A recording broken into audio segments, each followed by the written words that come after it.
आप देख रहे हैं हेडलाइंस 24 खबरों की हकीकत में आपके साथ शाहाना खान। बीजेपी की पूर्व प्रवक्ता नुपुर शर्मा की पैगंबर मोहम्मद सल्लल्लाहु अलैहि वसल्लम की शान में गुस्ताखी के बाद कई मुस्लिम देशों ने आवाज़ उठाई, बल्कि कहे कि तीखी प्रतिक्रिया दी है। भारत का मुस्लिम देशों से संबंध कहीं खराब तो नहीं हो जाएगा और मुस्लिम देशों में रह रहे भारतीयों पर इसका क्या असर पड़ेगा, ये आज हम आपको बताएंगे। बड़ा आसान होता है किसी को गाली देना, ऊट पटांग बोलना और बोलकर अंडरग्राउंड हो जाना, लेकिन इससे भारत की छवि कितनी खराब हुई है शायद इसका इन लोगों को अंदाजा नहीं है। 70 सालों में देश इतना बदनाम नहीं हुआ होगा जितना इस एक हफ्ते में हो गया है। नुपुर शर्मा, जिसने मोहम्मद पैगंबर सल्लल्लाहु अलैहि वसल्लम पर आपत्तिजनक टिप्पणी की, मुस्लिम देशों के इंटरफेयर के बाद बीजेपी ने नुपुर शर्मा को पार्टी से निकाल दिया, लेकिन अब तो खाड़ी देशों में ये विवादित मुद्दा पहुंच चुका है। मीडिया ट्रेंड से लेकर अखबारों की सुर्खियों में बीजेपी के प्रवक्ता के विवादित बोल छाए हुए हैं। कुछ मुस्लिम देशों ने इन बयानों की निंदा की है, जिसे भारत और मुस्लिम देशों के बीच रिश्ते बिगड़ने की आशंका जताई जा रही है। ईरान ने इंडियन एम्बेसडर को तलब किया और अपना विरोध दर्ज कराया। कतर ने भारत से कहा कि वो सार्वजनिक तौर पर माफी मांगेंगे, ऐसा वो उम्मीद करते हैं। साथ ही कहा कि ऐसे इस्लामोफोबिक बयानों के मामले में सजा नहीं देने से पूर्वाग्रह और नफरत बढ़ेगी। यह मानव अधिकारों की सुरक्षा के लिए गंभीर खतरा है। ये पूर्वाग्रह को बढ़ाने और अधिक हाशिए पर धकेलने का काम कर सकता है, जिससे हिंसा और नफरत का एक दौर चल पड़ेगा। सऊदी अरब ने भी नुपुर की टिप्पणी को अपमानजनक बताया है। कुवैत, ओमान ने भारत का सामान सुपर स्टोर से बैन कर दिया। आप जानते हैं देश का ये हाल एक दिन में नहीं हुआ है। नुपुर शर्मा कोई नई नहीं है। मस्जिदों को तोड़ना, हिजाब बैन करना, कपड़ों से पहचानना, मॉब लिंचिंग, हलाल पर बेकार की बहस करना, न जाने कितने ही सालों से देश में न जाने क्या क्या चल रहा है। देश बर्बाद हो रहा है, लेकिन अभी भी लोगों की आंखें नहीं खुल रही हैं। इस तरह के हालात किसने पैदा किए हैं?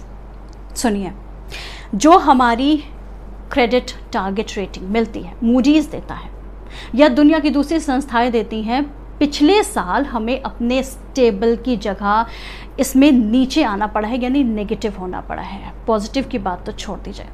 क्या आपने टीवी पर किसी डिबेट में सुना कि हम नेगेटिविटी की तरफ जा रहे हैं, हम नेगेटिव हो रहे हैं? अगर हमें यहाँ पर पॉजिटिव मिल जाता, यानी कि AAA पॉजिटिव मिल जाता, तो हम दुनिया की जो संस्थाओं से जो हमें ब्याज मिलता है वो 1.5% पर मिलता, लेकिन क्योंकि हम नेगेटिव हो चुके हैं तो हमें ये ब्याज अब मिलेगा 7% पर। दुनिया के सारे ही जो मुल्क हैं वो ब्याज लेते हैं। क्या आप लोग जानते हैं क्या फ़र्क पड़ेगा भारत पर मुस्लिम देशों से नाराज़गी लेकर?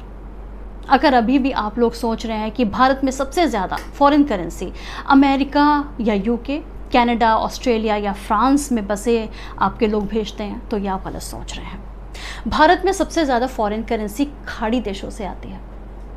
UAE से 26.9%, सऊदी अरब से 11.6%, कतर से 6.5%, कुवैत से 5.5%, ओमान से 3%, मलेशिया से 2.5%। अगर सारी मुस्लिम कंट्रीज़ का मिलाकर टोटल परसेंटेज निकाला जाए तो 55.8% फॉरेन करेंसी मुस्लिम देशों से आती है, और अमेरिका से 22.9%, ब्रिटेन से 3% और कनाडा, जो लगता है कि सारा का सारा माल वहीं से आ रहा है, सिर्फ 1% फॉरेन करेंसी भारत आती है कनाडा से। अब एक बात और सुनिए, 30,90,000 बैरल तेल रोज़ इंपोर्ट करता है भारत। दुनिया के तीसरे नंबर पर सबसे बड़ा ऑयल इंपोर्टर भारत है। ये तेल आता है 14% अमेरिका से, 15% अफ्रीका से, और पूरा 52.7% तेल मुस्लिम मिडिल ईस्ट से भारत मंगवाता है। भारत में मुसलमानों को दूसरे दर्जे का नागरिक बनने पर मजबूर किया जा रहा है। भारत में मुसलमानों से सौतेला व्यवहार किया जा रहा है। चूड़ी वाले मुसलमान से चूड़ी मत खरीदो, सब्जी वाले से सब्जी मत खरीदो, फल वाले से फल मत खरीदो, मैकेनिक से अपनी गाड़ी मत ठीक करवाओ, मगर पेट्रोल मुस्लिम देशों से लेकर गाड़ी में डालकर शान से घूमा जाएगा। एक बात और बता दूं कि अगर ये मामला जल्दी ना सुलझाया गया तो खाड़ी देशों में रह रहे 76 लाख लोगों की रोजी रोटी पर खतरा मंडरा जाएगा। आप लोगों ने देखा और सुना होगा कि कतर की दुकानों के शेल्फ से भारत का सामान हटा दिया गया है। बायकॉट इंडियन प्रोडक्ट्स की आवाज़ें आ रही हैं। सिर्फ एक बार सोचकर देखिए, अगर 2 अरब लोग हमारे प्रोडक्ट्स को बैन कर दें तो क्या होगा हमारी इकोनॉमी का, जो कि पहले से ही धराशायी है। ये तो थी विदेश की बात। अब सुनिए देश की बात।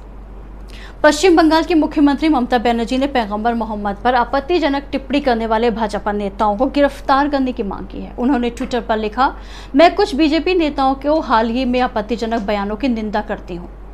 इससे न सिर्फ हिंसा फैली बल्कि देश के ताने बाने को भी तोड़ा गया, जिससे शांति और सौहार्द को नुकसान पहुंचा है। इसके साथ ही उन्होंने ये भी लिखा कि भाजपा के उन नेताओं को तुरंत गिरफ्तार किया जाए ताकि देश की एकता बनी रहे और लोगों को मानसिक पीड़ा का सामना ना करना पड़े।